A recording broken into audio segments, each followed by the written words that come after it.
भगवान की प्रतिमाओं को बदलना एक बहुत बड़ा रहस्य है। हर 12वें वर्ष यहाँ भगवान की प्रतिमाएं बदली जाती हैं और यहाँ काष्ठ की प्रतिमा का प्रयोग होता है। यहाँ पत्थर या धातु की प्रतिमा का प्रयोग नहीं होता। भगवान की प्रतिमा बदली जाती है 12वें वर्ष और उसको बदलने के पीछे एक बहुत बड़ा रहस्य है। उसको बदलने का एक बहुत बड़ा तरीका है, वह तो मैं अभी आपको बताता ही हूँ। लेकिन ये आपको मालूम है कि एक निश्चित ऊंचाई से अधिक भगवान जगन्नाथ की प्रतिमा को हम रख नहीं सकते। हमें यहाँ से उसके लिए राजा जी से परमिशन लेनी पड़ती है, तब जाकर हम बड़ी प्रतिमाएं जो होती है भगवान जगन्नाथ जी की 2 फीट या उससे ऊपर, तब वह स्थापित की जा सकती हैं। अन्यथा 1 फीट या उससे छोटी प्रतिमाएं यहाँ से हम ले जा सकते हैं और अपने घर में अथवा मंदिर में रख सकते हैं।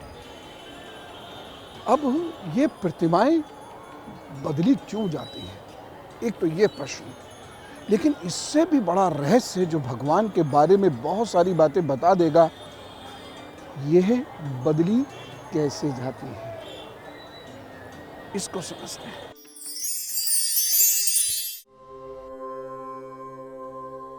भगवान जगन्नाथ जगतपति हैं। संपूर्ण सृष्टि का संचालन उनकी शक्ति से होता है। आषाढ़ माह में शुक्ल पक्ष की द्वितीया को भगवान की रथ यात्रा निकाली जाती है।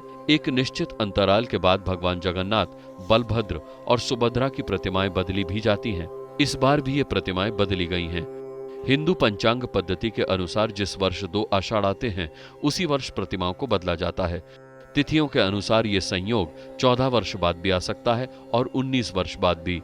इस साल 2 आषाढ़ होने के कारण ये प्रतिमाएं बदली गई हैं। इसके पहले 1996 में प्रतिमाएं परिवर्तित की गई थीं।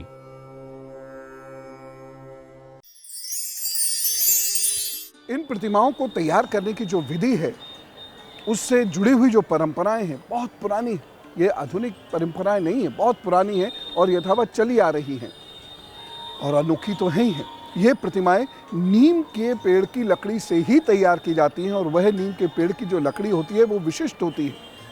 चूँकि भगवान जगन्नाथ श्याम वर्ण के हैं, इसीलिए लकड़ी का रंग भी उन्हीं के अनुकूल होना चाहिए, श्याम ही होना चाहिए। नीलानाथ भी कहते हैं भगवान श्री कृष्ण का, आपको पता है, बलभद्र और सुभद्रा जी का रंग गोरा है, इसलिए उनकी प्रतिमाएं गोरी हैं, उनका रंग वैसे ही बनाया जाता है। जी हाँ, इसीलिए जब उस लकड़ी का चयन होता है तो वो बहुत विशेष तरीके से होता है। मूर्ति के लिए जिस पेड़ का चयन किया जाता है उसके बड़े विशेष नियम हैं और उसमें से अगर एक बात भी पूरी नहीं होगी तो मूर्ति का निर्माण नहीं हो सकता। राजा इंद्रद्युम्न जो भगवान जगन्नाथ के परम भक्त हैं, उनको एक लट्ठा मिला था। ये लट्ठा बहुत रहस्यमय है, अभी करते हैं इसके बाद। उनको एक वह लट्ठा मिला था जो उन्होंने जगन्नाथ जी की जो प्रतिमा बनी उसके अंदर स्थापित कर दिया। मेरी बात को बहुत गौर से सुनिएगा, इसके पीछे एक बड़ा विशेष कारण है जो मैं आपको बता रहा हूं। तब से लेकर आज तक वह भगवान जगन्नाथ जी की प्रतिमा के अंदर ही रहता है और हर 12 वर्ष के अंतराल पर जब प्रतिमा बदली जाती है तो वह लट्ठा निकालकर बदल दिया जाता है। लेकिन यह लट्ठा उसी में ही रहता है। लट्ठे को आज तक किसी ने नहीं देखा सिवाय मुख्य पुजारी जी के, जो आज उसको बदलते हैं, वह भी महसूस करते हैं, देखा उन्होंने भी नहीं है। जी हाँ, उनकी आंख पर पट्टी बांध दी जाती है और हाथ पर इस तरीके से कपड़ा ढक दिया जाता है। वो ना उस लट्ठे को देख सकते हैं, ना उसे छूकर वह महसूस कर पाते हैं। बड़ी विचित्र विचित्र चीज़ें हैं। इसी मंदिर के अंदर ये सब हो रहा होता है। पुजारियों के अनुसार वह लट्ठा इतना मुलायम होता है मानो कोई खरगोश उनके हाथ में फुदक रहा है। और पुजारियों का ऐसा मानना है कि अगर कोई व्यक्ति इस मूर्ति के छिपे लट्ठे को देख लेंगे तो उसकी मृत्यु हो जाएगी। इसलिए जिस दिन जगन्नाथ जी की मूर्ति बदली जाती है उस दिन यहाँ पर अंधेरा कर दिया जाता है। ये पूरा हिस्सा डार्क हो जाता है, यहाँ लाइट नहीं होती है, जिससे कोई गलती से भी उस लट्ठे को देख ना ले।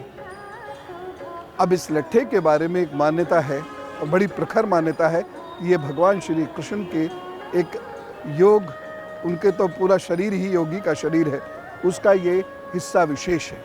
इसलिए ये छूने पर कछुए जैसा, खरगोश जैसा पिलपिला सा लगता है, उछलता हुआ सा लगता है। कुछ लोग कहते हैं ये भगवान श्री कृष्ण का हृदय स्थान है, और हृदय स्थान वह जागृत अवस्था है जो जब तक जागृत है व्यक्ति की मृत्यु नहीं हो सकती। भगवान की बातें हैं, निरर्थक नहीं है, इसके पीछे कुछ विशेष कारण तो है ही है। उड़ीसा सरकार इसकी बिजली बंद इसलिए कर देती है कि कोई उसको गलती से भी देख न ले। कहा यह जाता है जो देख लेगा उसकी मृत्यु हो जाएगी। इस मंदिर के पीछे एक पौराणिक कथा भी है, उसको भी जान लेते हैं। माता रोहिणी जैसे ही राधा जी के बारे में बताने लगी, तभी श्री कृष्ण बलराम जी अंतःपुर की ओर चले आ रहे थे। ठीक सुभद्रा जी ने उन्हें द्वार पर रोक लिया कि रुको रुको, अभी रुको। अंतःपुर से श्री कृष्ण और राधा जी की रासलीला की बातें बाहर आ रही थी।